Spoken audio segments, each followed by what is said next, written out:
Talk dull to me. Tullico, ergo, talk. I talk, therefore I tull. Tull exists and therefore I talk. Oh, there you go. I like that. Yeah. Yeah. Tullico, ergo, pod. Men in our 40s, ergo, podcast.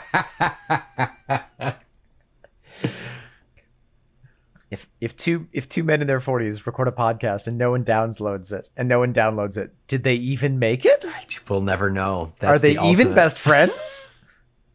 If what's the sound of two best friends clapping for one another? It's a podcast. Gazelle girlies and bovine boys. Become a champion of the Church of Chewing. Investia in Ingestia. And, wow, do you have highly evolved salivary glands, or are you just happy to see me? Let's just chew the cud and talk till to me.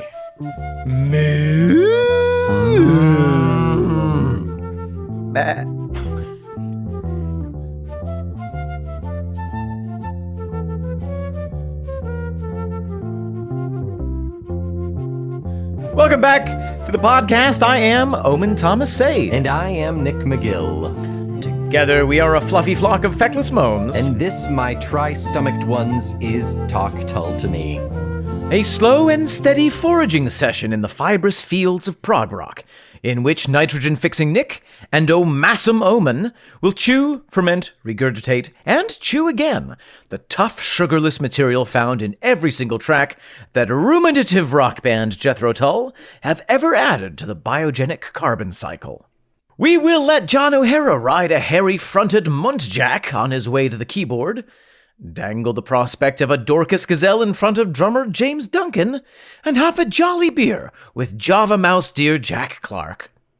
And if we can put away our pudu, yak with a yak, and have some fun with our reticulum, we might just get to pet the pretty coat of that rarest member of the Ruminatia, the buffalo of the blowpipe, the fallow deer flautist, the goitered gazelle who gives him hell, the dick who likes him thick, the impala for whom I'd swallow. Ian, Jesus. I've got a pygmy brocket in my pocket and I'll show it to you for a $5.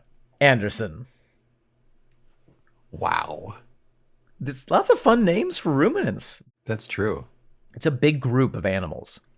Are deer ruminants? Yes. They are. So it's anything that just choose their food really well. Are pandas ruminants? No. Oh. That disappoints me. But some things that you wouldn't think are ruminants are ruminants. Surprise me. Whales. You surprised? I am. I don't believe you. They're technically in the ruminant, they're technically under the ruminant membership. They pay their dues.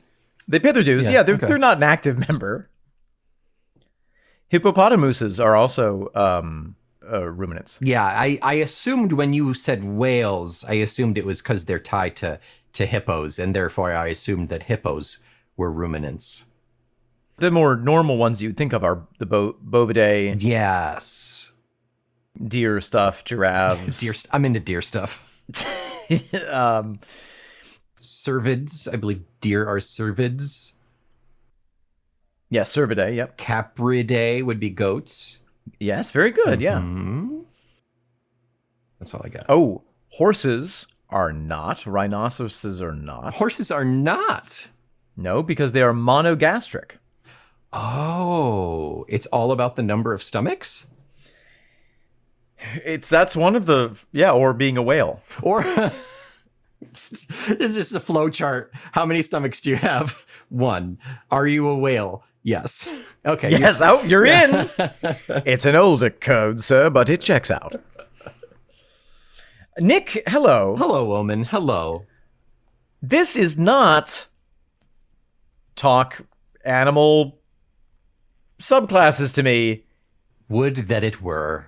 Would that it was. What is indeed the thing that we are going to chew over again in today's podcast? Well, we are talking track 2 off of album 23. We are going to talk and listen to the song off of the album Curious Ruminant. The song for which the album is named. The title track, if you will. I would. I think that's probably the best. Could you? I might. I appreciate that. I thank you. Let's have a listen in our 4 ears. We do have 4 ears. We do have 4 ears. That works. We're ruminants.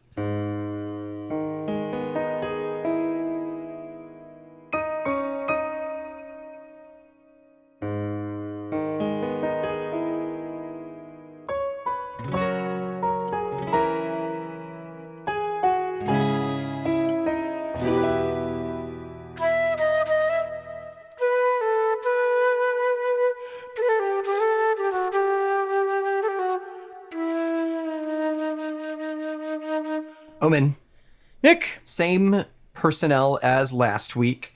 We've got Ian, we've got David Goodyear, we've got John O'Hara, we've got Jack Clark, and we've got James Duncan. Yeah. Thoroughly rocking it out. Do we know that we have James Duncan on this track and not John O'Hara?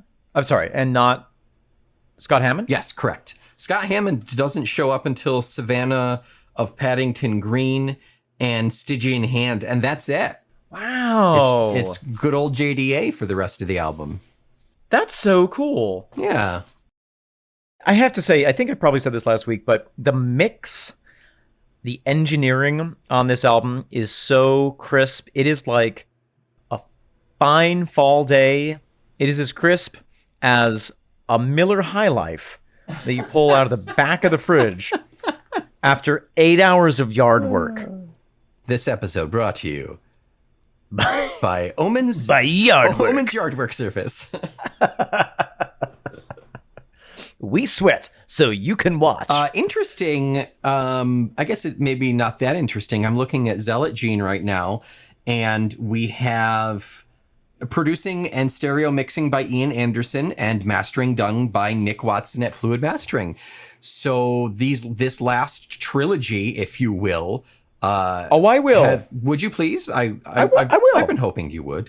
I already, yeah. I have been. I'm doing it right now. They are consistent in their personnel in terms of the production side as well. And I think they all show. They all definitely show it. I agree. I every era has its own sound, and I love the sound of this era. It is just, it's so clean, but it's not the hyper clean Steve Wilson sound of like, oh, there's not a single bacterium here. This is clean, but it feels like there is still life. It's not Steve Wilson redoing A. The cleanest of clean rooms you can have. Yeah, you could snort soup off of A, the remaster. while doing surgery. Yeah, while doing surgery on your cocaine. Yes, there you go. There you go. As we talked about last week, this album so far is very hummable along to. Mm-hmm. It has a lot of really juicy riffs for us to grab a hold of. Yes. Definitely more of a contrast compared to the last album that we covered of Homo Eroticus, for sure. Yes, definitely. I think had we not just done Homo Eroticus, I don't think it would be so blatantly evident. It really does make such a difference to think about it in that term. Yeah. I love the piano introduction here. Another pretty piano intro, yeah. That we're just graced with by John O'Hara's fingers.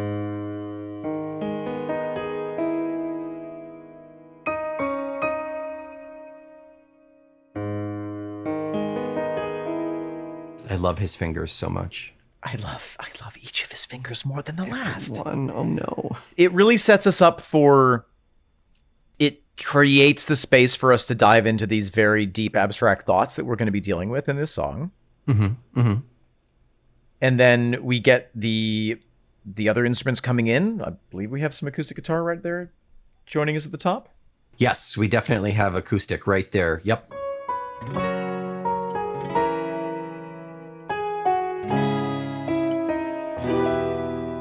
So yeah, it's the gorgeous piano, then we get some acoustic, and then we get flute on top of that as well.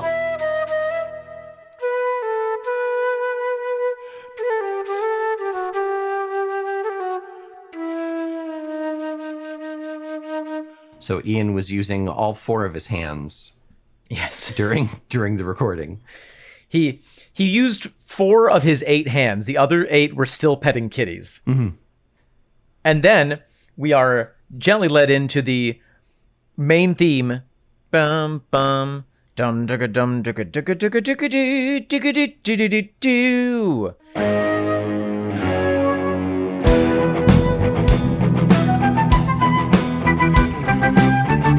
Which kind of is presented to us in rounds. It kind of gets, that theme gets kind of gets passed off between the keys, the guitar, and the flute.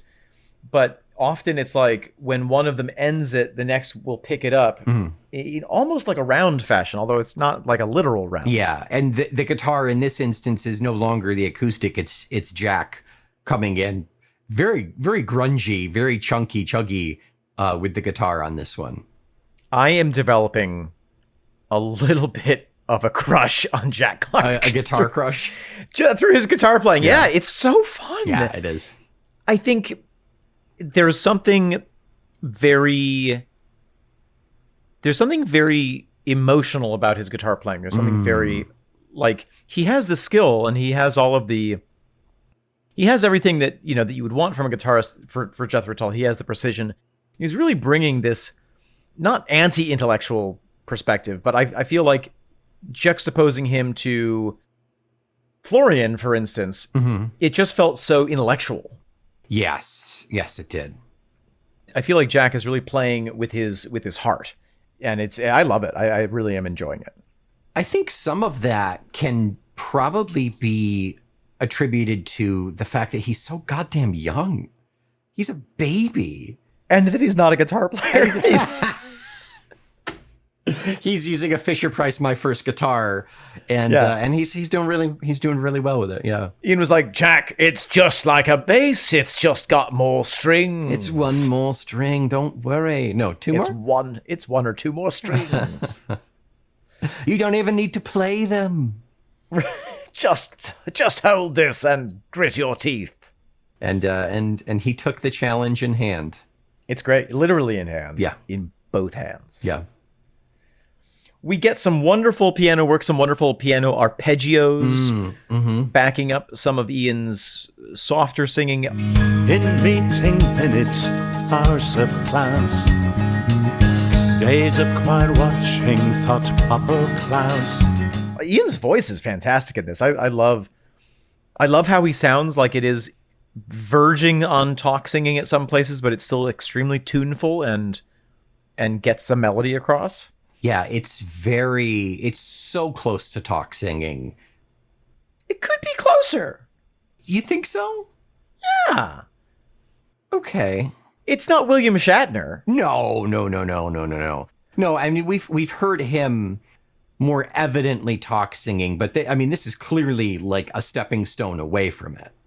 What I appreciate about how it's composed is how his voice is being supported by other instruments that kind of remind you what the tune is. He's composed it in such a way where his voice isn't left out to compete with a screaming guitar and, you know, huge piano and his own flute. Yeah.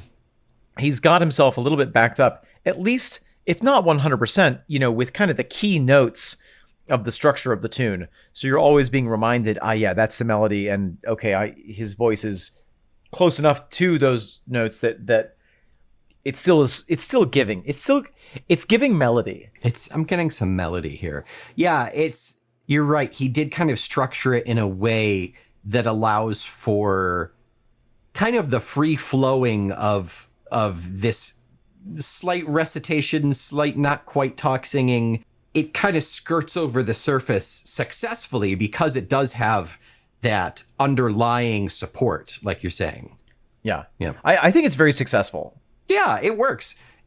I certainly don't, I don't fault anything in this song, aside from maybe the length, but we can talk about that.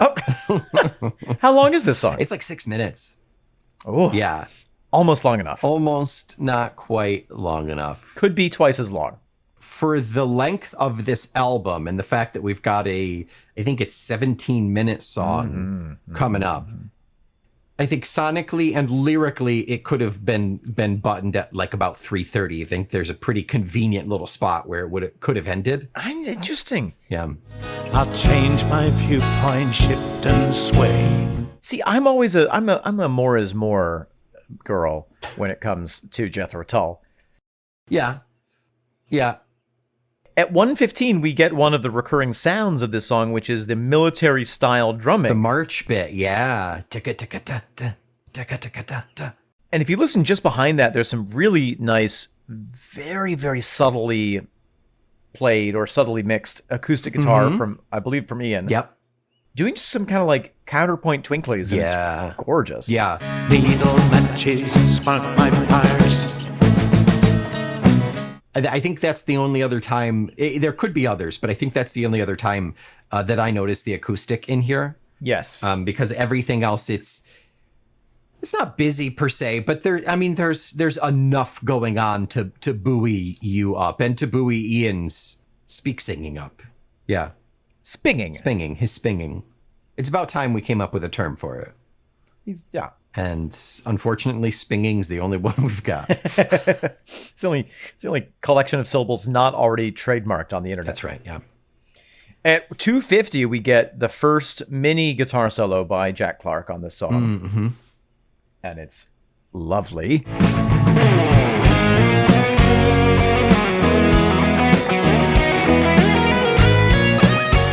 Oh man, he's got a good guitar bit at about 140 as well. Asking, why am I here? Answering, why am I anywhere?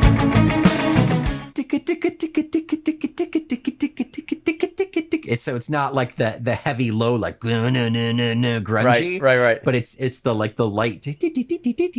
Yeah. Yeah, I love the two modes that he's in for this song is either that like low grungy gross or the higher up, but I still don't feel great listening to it. Like it's like slightly off-putting in a way. Yeah. Yeah. Well, I think it kind of should be. Oh, sure. Yeah.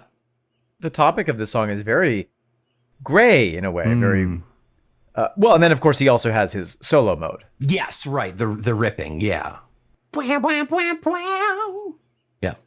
I love the tonality he's able to get. Sometimes he'll just hold a single note, and you just get to enjoy the natural life cycle of that note. And he's clearly putting a lot of intention to it. He's got a lot of tone and tunefulness. Yeah. Yeah. He's got subtle fingies. And those fingies know how to work a guitar. They do. Let me just put a couple of steel strings across my body and hide in a closet. I'm gonna go back and listen to Albion now and listen to the bass. Yeah. See how it rocks out. Just an interesting little rhythmic note in the shift and sway. I'll change my viewpoint, shift and sway. We get a little triplet action. Change my viewpoint, shift and sway. Okay, yeah. Just slightly swings the rhythm in an appropriate moment. Otherwise, I think we're in 4/4. I think so. I think I counted it out at 4/4, yeah. But don't take my word for it, because I don't know how to count music. No, I'm pretty sure it's in some kind of a standard time signature. Yeah. I don't think we're getting too silly with the times. Yeah, let's not get silly. With these times, let's stay serious, please. These are not times for silliness. 3:35, we shift to, I guess, what you'd call the bridge. This is the moment where you think, Nick, the song could be over and done with. Yeah, I think it's a nice button. And sway.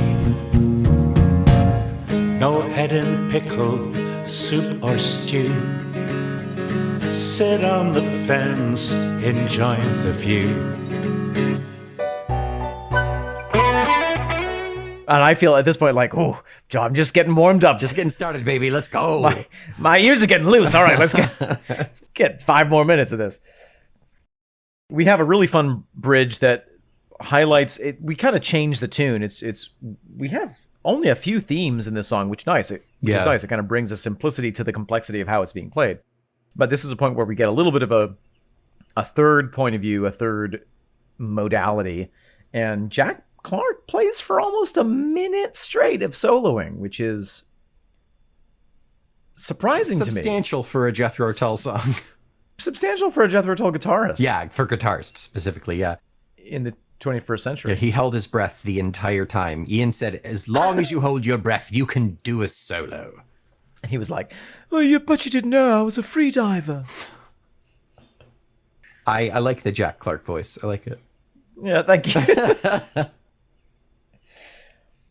And then we go back to the theme. Mm-hmm. We have ultimately an unresolved ending. I think in those last few minutes we get a little mesmeric. After the last of the lyrics, even just that very, very final little bit. Yeah, I think so. And even in that last verse, even leading up to the last verse is a little understated, a little like it's being sung, like the speaker is being pulled out to a great distance and still echoing down to us. Yeah. It is a little enrapturing, entrancing. I'm getting wrapped around it like a piece of floss around a pencil. Yes. And when the pencil's removed, I'm just a little spiral that kind of sits there and goes. Because you're floss, you can't support yourself. No, but I do have a little whack, so I a little bit keep my shape. Yeah. But not that much. Yeah. And also I'm banned in prisons. Why? You can't like garrote someone with floss. Can you? You can if you have enough floss. If you have enough floss, you can weave it, you can braid it together and take the individual strands of floss and make rope out of it and scale a wall with it. This has happened in history. I would be sitting there flossing my teeth and everyone else would be quietly weaving away at their... We got almost enough rope for the big escape. Wait a minute. We're 6 feet short. Dental health is important. My gums are happy. And that's when Nick gets shivved, ladies and gentlemen. And that's how I got shivved for having the cleanest teeth in the F ward.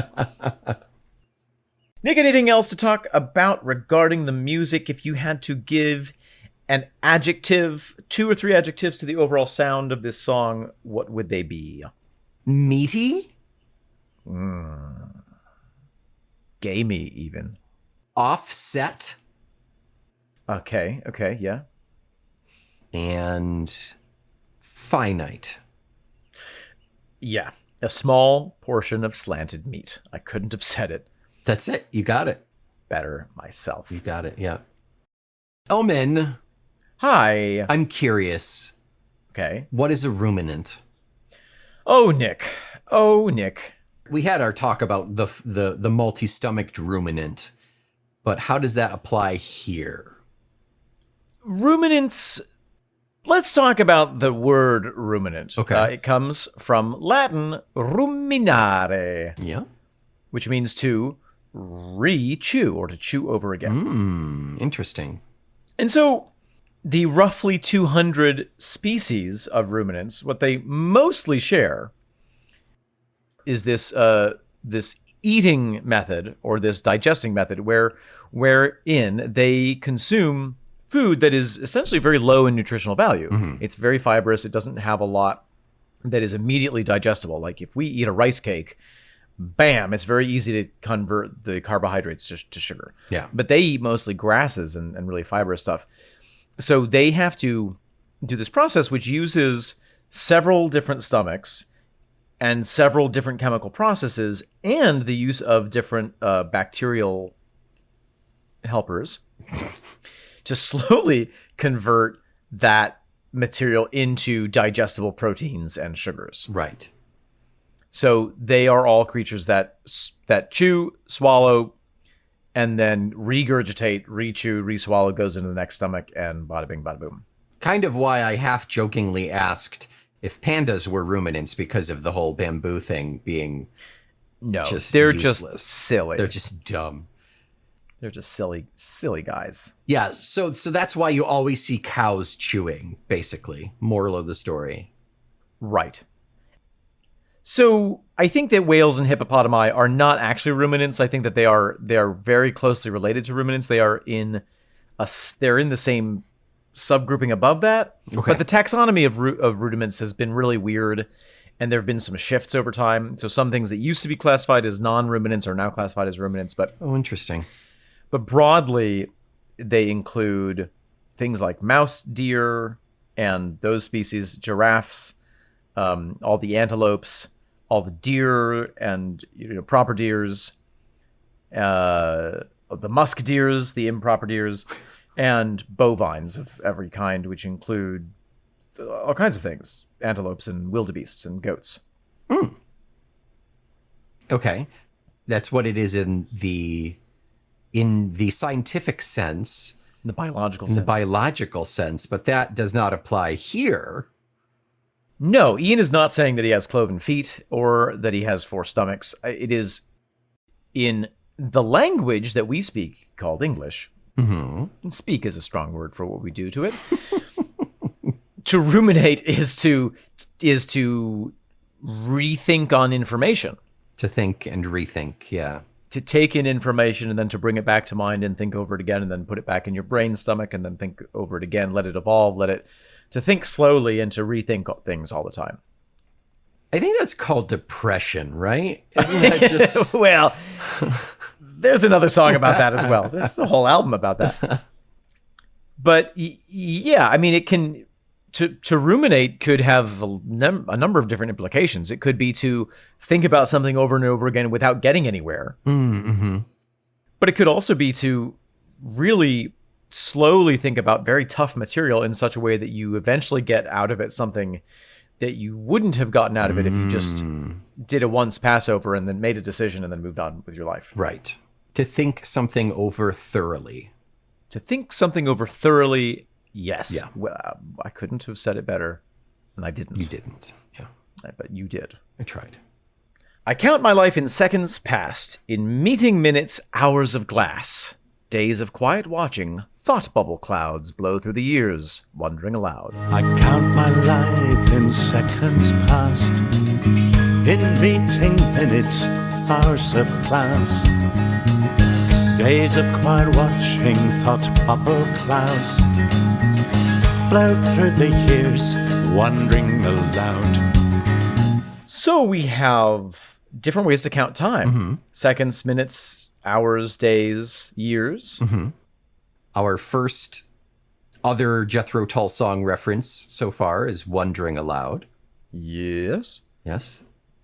Thought bubble clouds obviously fits with the curious ruminant part. Well, and it is funny because anytime you see Ian ever, he does sort of have this cloud over his head. You can imagine there's a lot of thoughts in there. Yes, absolutely, yes. And some of them might be about you. Probably the one picture we have with Ian, I'm sure we could put plenty of thought bubbles up there about us. These bastards. Who are these people? Why am I here? They interrupted my special kitten time. We did not see any actual live kittens, unfortunately. No. We were the kittens. We were his kittens. Oh, he cuddled us so much.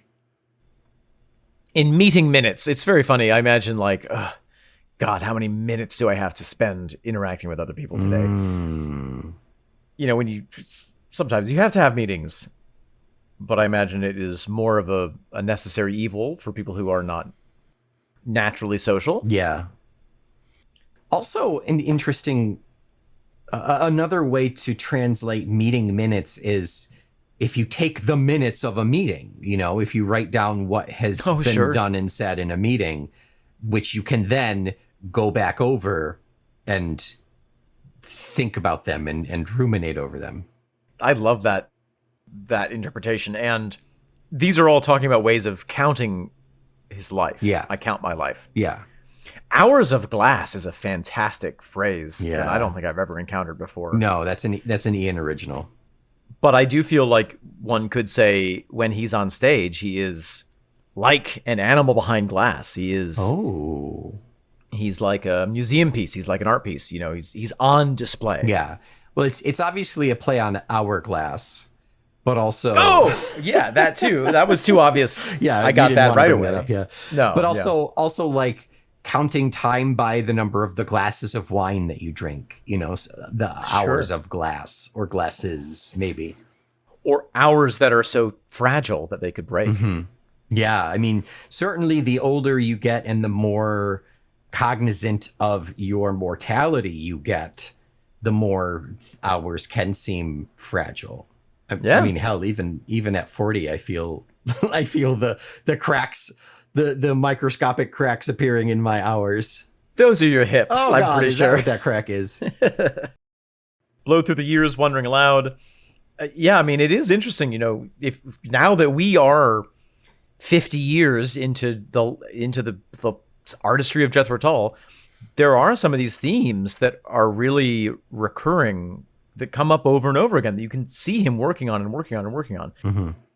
The theme of religion, Mm-hmm. the theme of connection to the natural world, the theme of how history affects us, The climate, the climate, population. the difficulty of being an introvert who has chosen a career path that is very much in the public eye. Yes, right. That about covers it, really. Yeah, Did we say the environment? I think so. Yeah. Yeah.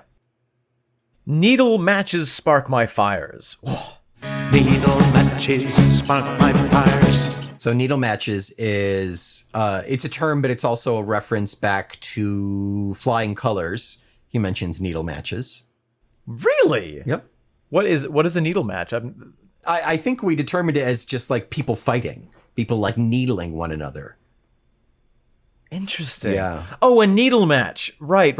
Instead of fencing with swords, you're fencing with needles. Yeah, so yeah. All you're going to do is just piss each other off. Yeah, poke each other and get annoyed. It's interesting because I feel like one of the roles that he plays in life is the poker. He is, but he does it as we reference a little bit later. He does it from the fence, though. Yeah. He's a fence poker. He's So he has plausible deniability. Yeah. I wasn't poking you. I just was waving my stick around that happens to have a needle attached to the end of it that I need for my fence sitting. I'm just doing my job. Man, if you have a problem, talk to my boss. I can't. I'm just Talk to the fence. I'm just doing it. Dissenting voices from steeple spires ring out across the woody hills. Dissenting voices from steeple spires ring out across the woody hills. I think sometimes he is a dissenting voice, or that's the role that he plays. It almost is. Sometimes I feel like with Ian that it's almost whatever the popular voices say, whatever the main narrative is, he has to say the other one. Mm-hmm. And if the popular narrative shifts, he will shift back the other way.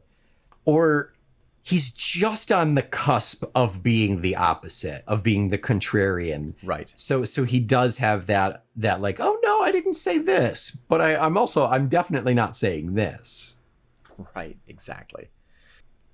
The dissenting voices, ring out across the woody hills. It's sort of like, if a tree falls in a forest, and no one's there to hear it, doesn't make a sound. If someone yells a dissenting opinion in the wilderness where there's no one there to hear it, are they really dissenting? Yeah. Good call. Also, is he saying that are we the woody hills? Because we are the ones who hear his dissenting voice? Yes, exactly. Maybe. I've sung my songs all my life, and they've fallen on deaf, lifeless ears. Those feckless moans. As brief as mad March daffodils. As brief as mad March daffodils. That's a beautiful turn of phrase. I feel like there was a reference to daffodils in Apogee. Yes. Apogee, isn't there daffodils in Velvet Green? Probably. Also, brief as Mad March makes me think of March the Mad Scientist as well. Oh, interesting. Yeah. That's the second time he's qualified March as being mad. That's a traditional. Oh, is it? Yeah, mad as a March hare. Oh, yes. March is a Mad Hare. That's right. March is a Mad Hare. Apogee. Apogee. Da da da. Beware a host of unearthly daffodils drifting golden, turned up loud. There you go. There it is. And I believe that we found that that was a reference to Tennyson, the poet. Yes, I think so, yeah. Right. Asking, why am I here? Answer. It's the kind of the chorusy bit, sorry. Yeah. Answering, why am I anywhere? Orbiting construct of Jung and Freud, psychodreaming asteroid. Asking, why am I here? Answering, why am I anywhere? Orbiting construct of Jung and Freud, psychodreaming asteroid. Interesting that he brings up both Carl Jung. Carl Jung wrote Beyond Good and Evil, I believe. Okay. And was a big influence on Freud, but also was a big influence on people like Joseph Campbell. I believe that Jung had a lot to do with the mythology of the psyche. Interesting. Yeah. Freud and Jung were contemporaries. They actually worked together for a while until they had like a bit of a schism, and then Jung came up with, what's it called? Analytical psychology, to be very distinctly branched out from how Freud was seeing things and analyzing. Yeah, and they kind of created the two modern houses of psychology, the two major branches, I would say. Yeah. But Jung had a lot to do with symbolism. Whereas Freud was trying to look for, what does this symbol mean about the personal life of this person? Jung kind of saw symbols as part of the overall landscape of the psyche that was shared by all humans. Oh, interesting. Kind of a collective psyche. Yeah, I think so. Neat. And then he finishes up that verse by saying psychodreaming asteroid, which it's such a pithy phrase. It's such a squib at what planet Earth is, this self-conscious rock that is just having bad dreams. that we are the bad dream. We, humanity, are the bad dream of ourselves. Like there's this old spiritual concept that you are the universe perceiving itself. Okay. You are not separate from the universe. You are the universe dreaming about being the universe. Wow. And he essentially gives that concept in such a witty, brief image. Yeah. And it feels like it'll fit into our closing line as well. We'll get to that, but it feels like that a lot. We will get to that. Yeah. Faced with big questions, toss and turn, unfit to frolic, unconcerned. Faced with big questions, toss and turn, unfit to frolic, unconcerned. Unfit to frolic. I have that. That's on my medical records. That's why you won't ever get drafted into the frolicking into the corps. gay army. Into the gay army. The frolic corps. The frolic corps. This is a job for the whimsy brigade. Hey! 1, 2, 3, 4, 6, 5, 6, 7, 8, march. So he is too weighted down with heavy matters to be unconcerned and frolic. Yeah. And it causes him to sleep poorly with toss and turn. This is really quite a confession. If it is to be believed that it is Ian being Ian, but it also, if it is, none of it's all that surprising given that full 50 years lineup of songs and topics that we've heard Ian sing about. It's so funny also, though, because in his performance, he literally frolics on stage. Well, he used to. He still does. He was quite frolicsome when we saw him in London. He was getting there. He was the most frolicsome octogenarian I've ever seen. That's true.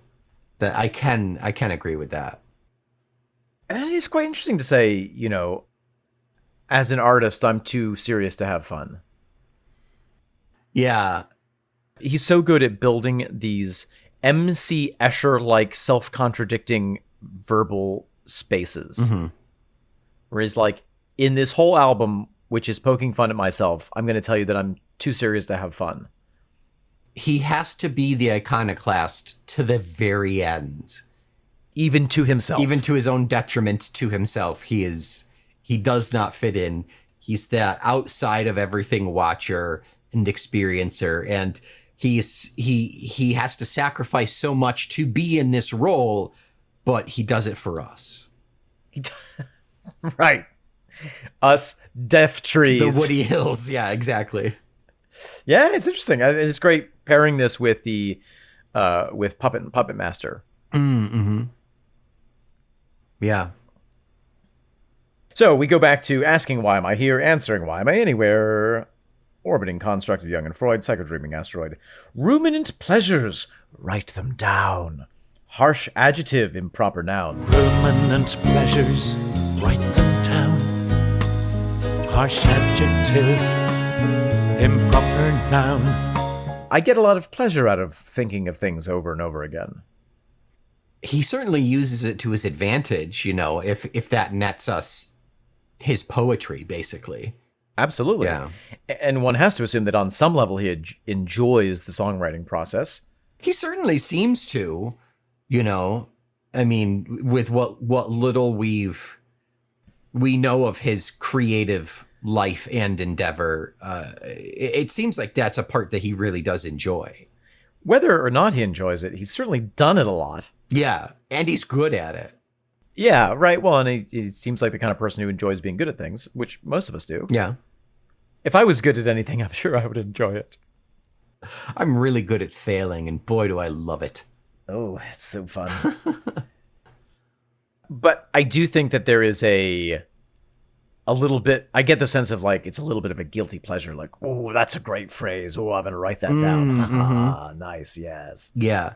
Yeah, I'm sure any songwriter or poet or even just standard writer has these moments of inspiration striking where like, I got to use this. I got to find a way to use this. Probably, I think a lot of writers experience this where it's like, you avoid writing, and once you finally force yourself to sit down and somehow get the engine started, you do actually enjoy the kind of process of it, the magic of it. Mm-hmm. Yeah.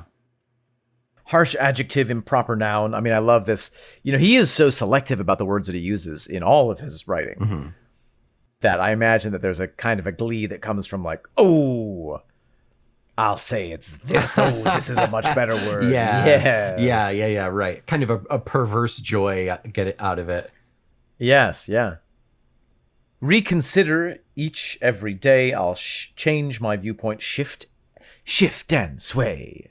Reconsider each every day. I'll change my viewpoint, shift and sway. Reconsider each every day. It could be just a truncation of each and every day to reconsider things each and every day. But reconsider each could also go back to the adjective and the noun. So reconsider each every day. So always be thinking about something new. Always be going back and trying to come up with the right and the perfect word, the perfect phrasing for what you need. Every morning I get up and I think every single thought that I have thought all over my entire life and reconsider each one of them. And then I have coffee. And then I have coffee. It just gets go to bed. Just gets a little bit longer every single day. Yeah, just a little bit. He's actually 3 days behind now. Oh no, we've lapped him. Oh God, Ian, because we don't consider anything. That's right. Try not to. I remember there was some, maybe it was, I don't remember. It was some years back. It was John Kerry. Was branded when he was running for president as being a flip-flopper. Yes, I think it was John Kerry, yeah. Because at one point he had said that this was a good idea, and then later, 10, 15 years later, he said that this thing was a bad idea. And people were, jumping on him for saying, "Oh, he's a flip-flopper, he's a flip-flopper." And I remember thinking, and I think he actually said it at one point, he was like, "Well, I thought about it with new information and made a different conclusion." Like, I don't which think is it was very that much catty, but yes. right. He could have, if it had been that catty, he would have won. Oh yeah, he would have. But, I remember thinking like, well, changing your position on things is actually a very strong and human thing to do if it's well considered. Yeah. We used to think that the earth was flat, and then we got a clue. Then we did some math with some sticks, and we're like, well, let me reconsider. Actually, it seems like the earth is probably round, given the freaking evidence. That's not flip-flopping. We didn't say, oh, the Greeks are flip-floppers. Yes. Yeah, Galileo would have flip-flopper that heliocentric universe. It's son of a bee. Yeah. No head in pickle, soup or stew. Sit on the fence, enjoy the view. No head in pickle, soup or stew. Sit on the fence, enjoy the view. Now, why would your head be in a pickle? Or in a soup, or in a stew? See, that to me comes off as like your head being like cloudy, being unable to really perceive what's going on around you. Because you're in a soup. Yeah. Your head is kind of in a stew, fuzzy, hazy. I guess also being in a pickle means to be in trouble or to be in a real situation. Yeah, right. And because he sits on that fence and enjoys the view on either side, he never gets in that situation. His head is never in a pickle because he never backs one side or another. Right? You've got to choose. Is it soup or stew, Ian? Make a choice. I love a pickle, thank you. Oh my God.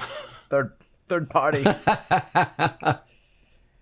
Then we go back to needle matches spark my fires, dissenting voices from steeple spires. Oh, just another thought with needle matches. If he sees two people arguing, he has to take a third tertiary point. He's like, I'm impassioned about disagreeing with both of you. You're both wrong, but so am I. But so am I. So there. And now 9-minute flute solo. The last verse is the one that is the most interesting for me, and almost gives us our thesis at the end. What if we end this meal with a thesis? You have room for a thesis? Oh no, I couldn't possibly. I had too much cheese. Let's retire to the drawing room and have our thesis there. I shall put on my thesis jacket. Dead, gone, detached from your reality. Pray, think of me kindly anyway. In the wee hours you hear midst the gathering gloom my ghostly whisper, cogito ergo sum. Dead, gone, detached from your reality. Pray think of me kindly anyway. In wee hours you hear midst the gathering gloom my ghostly whisper, cogito ergo sum. It's as if he's writing this from beyond the grave. Preemptively from beyond the grave. So what's the opposite of posthumous? Priestumous? Present? Prescient? He's presentumously giving his last words, the thing that that once he's dead and gone, he's evaporated to a higher, he's been distilled into whiskey. The Ian Anderson whiskey. Yeah. He's like, listen, don't think of me too badly for having been a fence sitter. And in fact, I'm going to give you the key to all of this to be the next fence sitter, which is cogito, or cogito, as he pronounces it, ergo sum. Which is, Nick, the Latin phrase for... I think, therefore I am. And he says cogito. Cogito, yep. Is that the It's the Vulgate, yeah. The blasphemate. The Vulgate, yeah.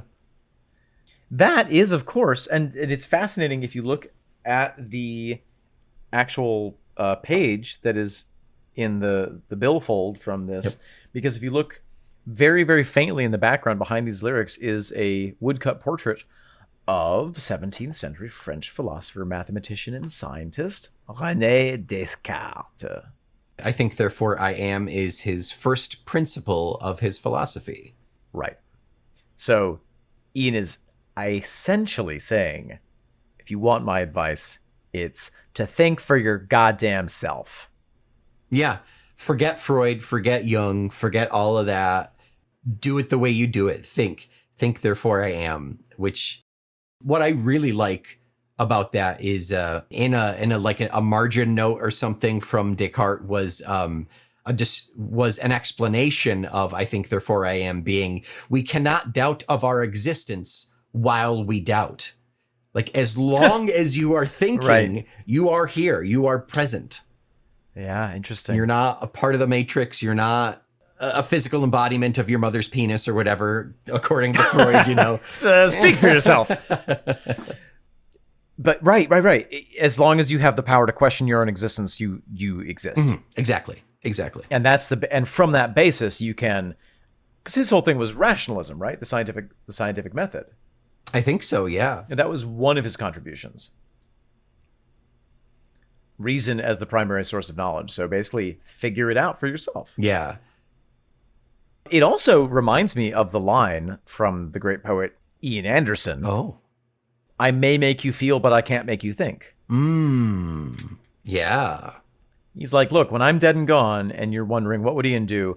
Don't ask me. I'm dead. Think for yourself. I've given you everything that you possibly could need. Or listen to Thick as a Brick. Or listen to Thick as a Brick and have a good time. Yeah. And then maybe think about it. Yeah. But I can't make you. But I'll make you feel. I can make you feel if you listen to my music, but it's up to you to think. To think about listening to that music. And existing. Yes. Yeah. Yeah, he cannot make us exist. No one can make someone else exist. You have to exist. And Ian has existed this entire time. And he's done with it. And He's ready to done stop with it. existing. He's now a pile of dust. And from his existence, we can learn something about our own. Yeah. As long as we examine it. As long as we examine our existence through process of thinking. Yeah. Nick, any thoughts on this ruminant track and this ruminant poet? I don't think Ian was being cheeky when he said that this album really seems to be kind of on the unique side with all of the I, me, my's. And if he's being honest and earnest in this presentation of himself, Let's for a moment assume at least that he is. yeah, I think it's quite remarkable to hear something so open Yeah. and so well examined and well thought out. No pun intended, but I mean, it's really well thought out and represented. And so unpopular. There's not a lot of, it's so unsexy. Yeah, but I mean, that's charming to me. Yeah, yes. And therefore sexy. Because no one's coming to the year 2025 Jethro Tull looking for sexy. Oh, I mean, I must have taken a left turn at Albuquerque. maybe you and Chrissy, but other than that, I think that's it. But I do. In today's world, we're often told that overthinking things is a character flaw or something that we have to get over or learn to do without. Being certain from the very first moment is looked at as like a good heroic quality. And Ian is saying, I'm not only an overthinker, I am the overthinker. I've been doing it for my entire life. And that's why I'm so great. And you could learn from me, but I'm not going to teach you because it's not my job. And he peels out on his Vespa. Right? I'd literally rather die before passing on anything of value to you. Right. You have to figure it out for yourself because I did. And my final words of cogito ergo sum will be the only lesson you get. Yeah. Yeah. I'm sprinting away from you with my walker. The tennis balls on there. Yeah, exactly. It's very interesting. It is very much like, I am what I am. I think, therefore I am. I think I am. I think I can. Yes, I like that. I like that trajectory. That was good. Yeah, I really enjoy this song. It is very much, it is iconoclastic to the rock star life, to the modern life, to our expectations of him, and in confirming what we think we know about him, he also undermines our certainty that we know what he is. Right. He verifies kind of how we've pictured him thus far, but he's also telling us to jog on while he does it. Yeah, he's the ultimate eel. Is just when you think you have him, no, you haven't. The ultimate eel? Is that what you said? Yeah, I may have said that. I may have said eel. Yeah. Did you intend to say eel? I don't know. He's like if an eel were a Zen philosopher. Yes. Oh, eel, may I learn your ways? Oh my God, was there an eel here?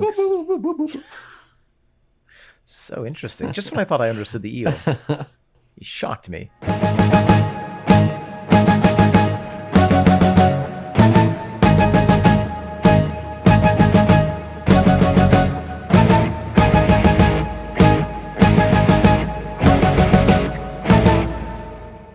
Nick, Omen. what is it that we have the distinct duty to talk about next week, and that we may even enjoy? We have ourselves a bit of a literary adventure next week. Or, as you would say in Latin, a literary adventure.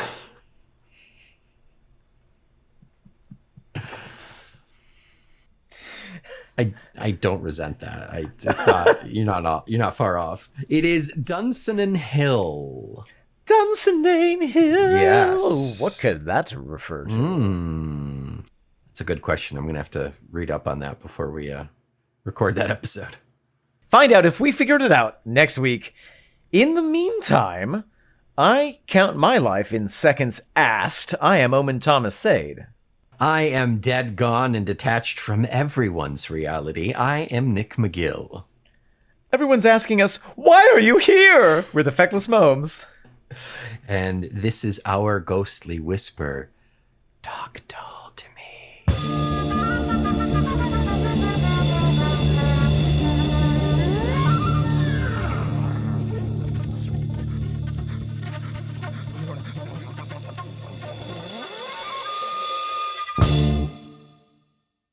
Hey, how are you? Oh, yeah, not too bad. Let me just fix my mic here. You all set up on your end? Yeah, always. I've got the permanent mic attached to the desk thing, so. Yeah. Before we start recording, Nick, I've been kind of depressed lately. You know, everything just seems like a lot. The world is crazy. I'm questioning things in my life, and I just don't know if I just like want to exist anymore. You know what I mean? I'm not saying I want to I don't want to kill myself or anything, but it'd be so much easier if I didn't have to be. So you just want to blip out of existence? That would be so you cool. Want to be Thanos? If I could self Thanos, I would totally snap. If in the process of snapping my own fingers, my fingers didn't disappear, I would snap my own fingers and make myself disappear. But I think there's a loophole thing there. So would you want to come back after the fact? Would this be a temporary vacation thing? I'd want a 6-month lease on non-existence. Yeah. Have you thought about cryogenics? I've thought about taking a very long nap, but I don't know if that's enough. I was thinking, I understand Hamlet. I'm starting to understand Hamlet. The suffering. You just want to. It's I did have this thought. You remember Rene Descartes? Yeah. He proposed the dualistic view of reality and rationalism. The cogito ergo sum guy, yeah? Yes, cogito ergo sum. I think, therefore I am. I think I found out a solution. If I just stop, think... What? He did it. By God, that son of a bitch actually did it. He did it with 4 more episodes to record for the entire goddamn podcast. Talk Tell to Me is a proud member of the Feckless Modes Audio Network.